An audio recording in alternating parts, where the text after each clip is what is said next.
اور دستور شریعت کی بالادستی میں ہے۔ قوم کے تمام طبقات، سیاسی و دینی حلقوں اور تمام ریاستی اداروں کی مشترکہ ذمہ داری ہے کہ یہ نمائندہ قومی و دینی اجتماع ان قومی مقاصد کے حصول کے لیے عزم نو اور ہمگیر قومی جدوجہد کو وقت کی اہم ضرورت سمجھتا ہے۔ بالخصوص اسلامی جمہوریہ پاکستان کی نظریاتی اور ثقافتی تہذیبی شناخت کا تحفظ اور دستور کے مطابق ملی مسائل، مثلاً دستور کی اسلامی دفعات کی عملداری، عقیدہ ختم نبوت اور ناموس رسالت کی پاسداری اور شرعی قوانین و روایات کے تسلسل کو قائم رکھنے کے لیے تمام دینی و سیاسی حلقوں، قومی طبقات اور ریاستی اداروں کا کردار ضروری ہے۔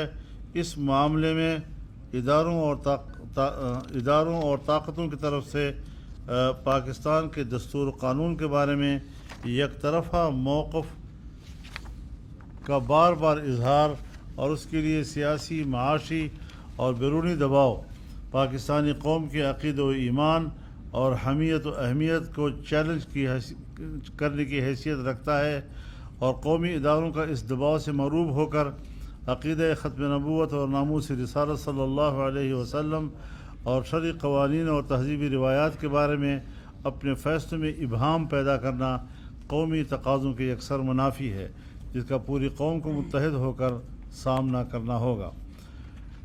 اس کی تازہ ترین مثال قادیانی مبارک ثانی کیس میں سپریم کورٹ کا فیصلہ ہے، جس میں آئین، قانون، شریعت، ملی تقاضوں اور قومی جذبات و احساسات کو یکسر نظر انداز کرتے ہوئے شہری حقوق کے نام سے قادیانیوں کے لیے سہولت کاری کا ماحول پیدا کیا گیا ہے۔ حالانکہ قادیانیوں نے دستور و قانون کے فیصلوں کو تسلیم کرنے سے مسلسل انکار کر رکھا ہے، بجائے خود دستور کی رٹ کو چیلنج کرنے کے مترادف ہے، اور اس کا نوٹس لینا اعلیٰ عدالتوں کی بہرحال ذمہ داری ہے۔ چنانچہ یہ اجتماع عدالت عظمیٰ کے مذکورہ فیصلے کو غیر آئینی، غیر قانونی اور غیر شرعی قرار دیتے ہوئے مسترد کرتا ہے اور مطالبہ کرتا ہے کہ اس فیصلے کو اثر نو نظر ثانی کر کے دینی اور قومی تقاضوں اور دستور و قانون کے فیصلوں پر عمل درآمد کو یقینی بنایا جائے۔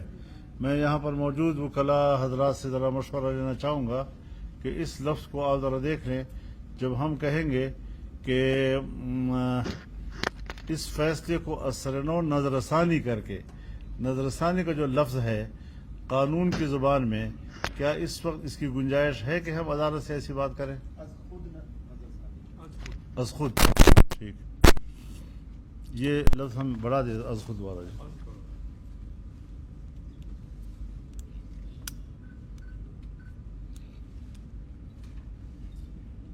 اس امر کو تسلیم کریں کہ قادیانی مبارک احمد کیس میں اس کے فروری اور جولائی 2024 کے فیصلے متنازع ہیں۔ اس فیصلے کو قرآن و سنت اور آئین کے مطابق کرنے کے لیے چیف جسٹس آئین کے مطابق از خود انتظام کریں اور فیصلہ درست کریں۔ نمبر 2، امتناع قادیانیت آرڈیننس اور تمام اسلامی قوانین کی حفاظت کے لیے ہر قدم اٹھایا جائے گا اور اسلامی قوانین اور شعائر اسلام کی ہر قیمت پر تحفظ کی جائے گی۔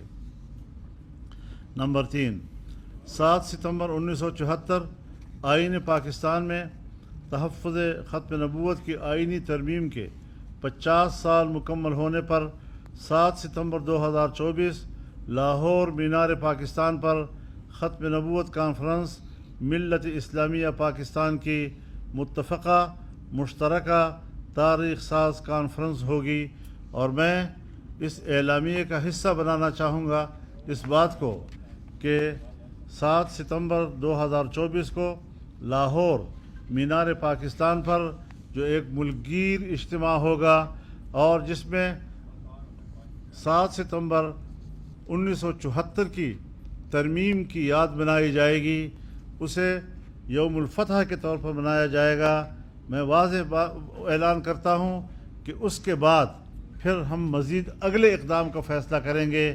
ممکن ہے یہ کانفرنس جو وہاں منعقد ہوگی وہ ایک بحر بے کنار ہوگی، لیکن اسی سے ہی ایک ایسا سیلاب اٹھے گا جو پھر ملک میں ان قوتوں کو بہا کر لے جائے گا۔ اور یہ ہم سنجیدگی سے کہہ رہے ہیں، ہمارے تمام ادارے ہمارے اس فیصلے کو سنجیدگی سے اس کا نوٹس لے، عدالت اس کا نوٹس لے۔ عدالت مادر پدر آزاد نہیں ہے، وہ قرآن و سنت کی بھی پابند ہے، وہ آئین پاکستان کی بھی پابند ہے، وہ قانون کی بھی پابند ہے، اور اس کی پابندی کرتے ہوئے اپنے خیالات و نظریات اور اپنے اندر کا جو خبث باطن ہے اس کے بنیاد پر ہمیں اپنی نظریات ہمارے اوپر مسلط نہ کرے، نہ ہم ان کو تسلیم کرنے کے لیے تیار ہیں۔